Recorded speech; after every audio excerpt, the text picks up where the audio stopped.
Fala família, sejam muito bem-vindos a mais um vídeo do nosso canal Zoeira React Food. Hoje vamos abordar o assunto que está em pauta. Palmeiras recua e não vai mais contratar o Gabigol. Mauro César Pereira, seu programa UOL Esporte, abordou o assunto e deu mais detalhes o porquê que o Palmeiras desistiu da contratação do jogador. Vamos acompanhar, mas não esquece de curtir, deixar seu like e principalmente fazer a inscrição no nosso canal. Não esquece de ativar o sino para mais notificações assim que vídeos novos saírem no canal. Um abraço, fiquem com o vídeo.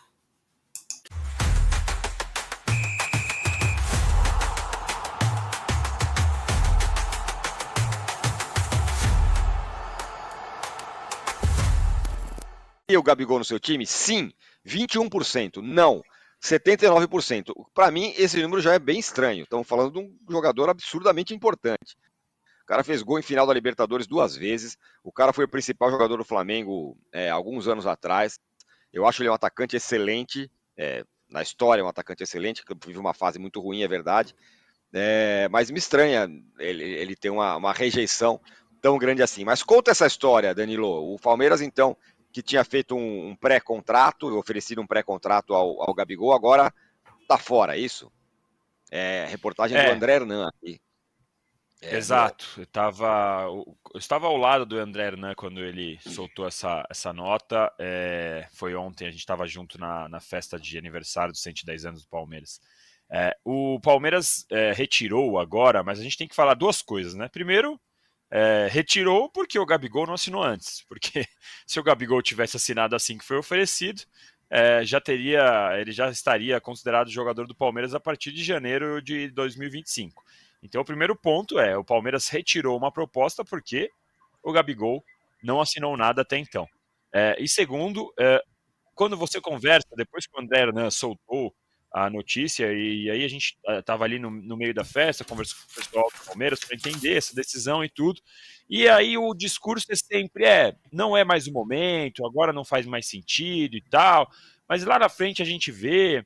Então, dependendo de como for a situação em dezembro, não dá para descartar que o Palmeiras volte a conversar com o Gabriel. O fato é que, para agora, aquele pré-contrato oferecido, com tempo de duração, com valor, com salário, etc., esse pré-contrato ele não existe mais, ele não está mais em vigor.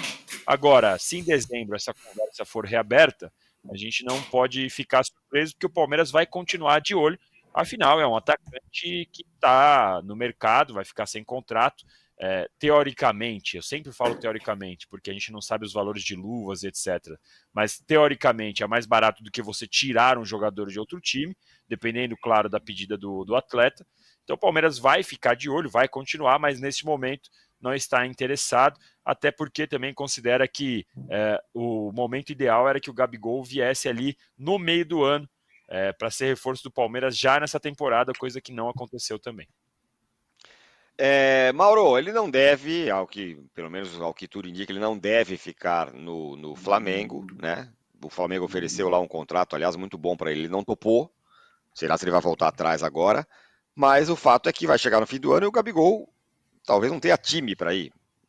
Pode ter até uma proposta daqui para diante, mas agora, se fosse hoje, ele não teria para onde ir. O Gabigol, que é um caso raríssimo de uma queda técnica vertiginosa, né? Eu acho que para onde ele vai ter, talvez não tenha aquilo que ele pretende ganhar, né? Mas sempre tem um maluco aí disposto a contratar. Eu falo maluco porque assim, o que não se discute é sempre uma discussão de um jogador imaginário, né? O Gabriel Barbosa é um jogador imaginário em 2024, né? As pessoas imaginam que ele possa jogar um grande futebol, porque ele não faz há 2 anos praticamente. Em outubro agora vai completar 2 anos que ele não faz grandes jogos. Então, com base em que alguém acha que o Gabriel vale? Eu já achei um absurdo o Flamengo oferecer aumento de 50% por mais um ano de contrato. Pela história dele no clube, no máximo, a prorrogação do contrato atual. No máximo. É um reserva de luxo, um jogador que não dá retorno, agora está machucado, tem o problema lá do julgamento do caso lá do exame antidoping, né? Ele pode ser punido ainda, pode ficar uns meses aí fora de combate, por conta daquela bobagem que protagonizou. Então, é um jogador imaginário. Imaginário. E caro. Caro. Não é barato. Para ele recusar o que o Flamengo ofereceu, que foi o salário dele, que é alto, mais 50%, imagine quanto ele vai querer receber de um outro clube, que ele vai querer vender os direitos para esse clube, como acontece sempre, como está acontecendo com o Alexandre do Flamengo, como está acontecendo agora aconteceu com o Michael, e certamente o Felipe Anderson. Alguém acha que o Felipe Anderson foi lá só pelo salário. Claro, o cara negocia o salário em luvas significativas, que significam o quê? A compra dos direitos. O jogador vende os direitos para o clube que está contratando. Hoje em dia, os caras querem vender os direitos para o clube que o mantém sob contrato, na renovação, imagina chegando para vestir uma nova camisa. Então, um jogador caro, o retorno técnico dele é baixíssimo, ou não há, em alguns casos, né? Não é de hoje. Uma tentativa do Palmeiras, na minha visão, muito estranha, porque não combina, inclusive, com o perfil do elenco, não combina com a comissão técnica, o perfil do jogador que ele é, e numa fase péssima, que dura muito tempo. Né? Talvez seja um momento de lucidez, porque o risco é grande. Você colocar a grana que envolveria essa negociação para alguém que não consegue jogar. Esse é o ponto. Não é que ele está machucado, ele está com a lesão muscular agora, mas não é que ele sofreu uma grave lesão ou coisa. Não. Ele tenta, ele corre, ele não está fora de forma, não estava, né, até se machucar, mas não consegue jogar. Não consegue. Não faz diferença. Chega a cair sozinho com a bola. Em alguns lances, se atrapalha com a bola. Aconteceu na final da Copa do Brasil. Primeira participação dele. Então toda a discussão sobre ele, o Tirone, é um jogador imaginário. O Gabriel, o Gabigol, ninguém sabe onde anda. O Gabriel Barbosa, tá lá. Mas o Gabigol, olha, esse sumiu faz tempo. O Leandro Molim fala: Michael, em um jogo já fez mais que o Gabigol em um ano. De fato, o Michael acabou de estrear de volta no Flamengo, fez o gol, um dos gols contra o Red Bull Bragantino. E o Luiz Donald Zambrana, que deve ser um aficionado por carros, ele fala: Gabigol é uma Captiva 2010, ninguém quer. E depois ele fala: Gabigol é muita marra e pouco futebol. Fiat Maré, diz ele sobre o Gabigol. E eu vou repetir o que eu disse, para mim é muito espantoso, porque ele foi um jogador, talvez o principal, talvez não, acho que o principal jogador, certamente o principal jogador do Brasil ali em 2019, depois em 2020 também. Cara, jogou demais o Gabigol, um atacante letal, perigosíssimo, fazia gol de canhota toda hora. E de repente, o cara não vira mais.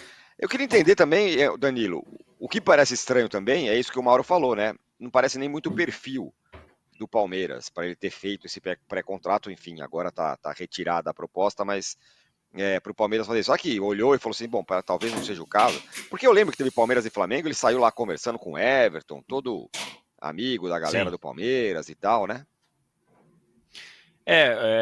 O Gabigol, ele, tirando esse episódio que teve ali da camisa do Corinthians, na época falaram que o pessoal do Flamengo não gostou muito, os jogadores e tal, mas geralmente ele tem mais problemas com os treinadores do que com os jogadores no convívio, né? Quando a gente ouve, quando a gente vê como é, e ele conhece o Everton das Olimpíadas, da Seleção Brasileira, naquele papo com o Everton tava o Davi Luiz também ali antes, ele normalmente tem um bom relacionamento. E eu também fiquei bastante curioso, e não tanto pelo aspecto técnico, porque eu concordo com o Mauro que ele não jogou nada nas últimas temporadas, na última temporada especialmente, mas quando o Palmeiras faz uma proposta, eu imagino que eles apostem que tem a chance de recuperar.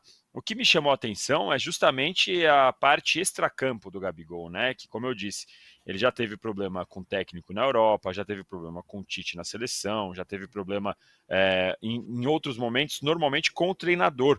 E o Abel é um cara que tem uma cartilha muito rígida, uma questão de regras e subir a montanha e tudo mais. Então também, na época, me parecia que o perfil do Gabigol não era muito o do elenco do Palmeiras e dos jogadores que o Palmeiras normalmente contrata. Na época eu lembro até que falei, entre os dois que estão aí no mercado, naquela época estavam falando que o Gabriel Jesus poderia sair do Arsenal. Entre Gabigol e Gabriel Jesus, o Jesus era muito mais o perfil do elenco do Abel do que o Gabigol, né? E eu acho que o Gabigol, para ele perceber onde ele chegou e o momento que ele está da carreira, ele tem que dar alguns passos atrás, olhar e falar: olha, realmente eu estou em baixa aqui, não dá para eu querer pedir o mesmo salário de quando eu estava resolvendo todo o jogo no Flamengo, não dá para eu querer luva como se eu fosse a maior estrela do futebol nacional, porque ele não é mais. Ele hoje é reserva do Flamengo, se estivesse no Palmeiras, se estivesse no Atlético Mineiro, se estivesse no São Paulo, jogando essa bola que ele está jogando hoje, também seria reserva nesses times. Então é bom que ele repense a carreira dele, porque ele é muito jovem para chegar nesse momento que ele está agora, que ninguém está acenando com um grande contrato para ele mais, com essa retirada do Palmeiras. Ele deveria repensar um pouco dessa questão, né, Tironi? Pois é. De sexta-feira ele faz 28 anos. Nessa sexta-feira. Agora, isso que o Danilo falou, assim, é tudo que ele não faz. Autocrítica zero. Zero. Zero. E veja a reação do seu empresário numa entrevista à Sport TV, logo depois da proposta do Flamengo. Houve uma reação, eu entendi aquilo como uma reação indignada até. Quer dizer, o cara não joga nada há um tempão, arruma 1000 problemas, manda beijo pro técnico adversário depois de perder um jogo decisivo, veste camisa de time adversário, sai gesticulando para a torcida quando é vaiado porque jogou mal, arruma esse problema lá com a comissão antidoping, uma coleção de problemas, maiores e menores. E não joga nada há um tempão, vai fazer 2 anos. Aí tem uma proposta, eu renovo com você, te dou 50%. É uma nova chance de você mostrar que você vale isso. Eu estou te dando um aumento ainda, hein? E o cara ainda fica indignado. Quer dizer, eu acho, para ficar indignado, o torcedor do Flamengo, o cara vai oferecer 50% de aumento. Você já viu isso? Você trabalha pior e ganha aumento. É um negócio maravilhoso isso. Futebol é mágico, né? Olha, você está trabalhando mal, seu trabalho está uma porcaria, mas eu vou te dar 50% de aumento.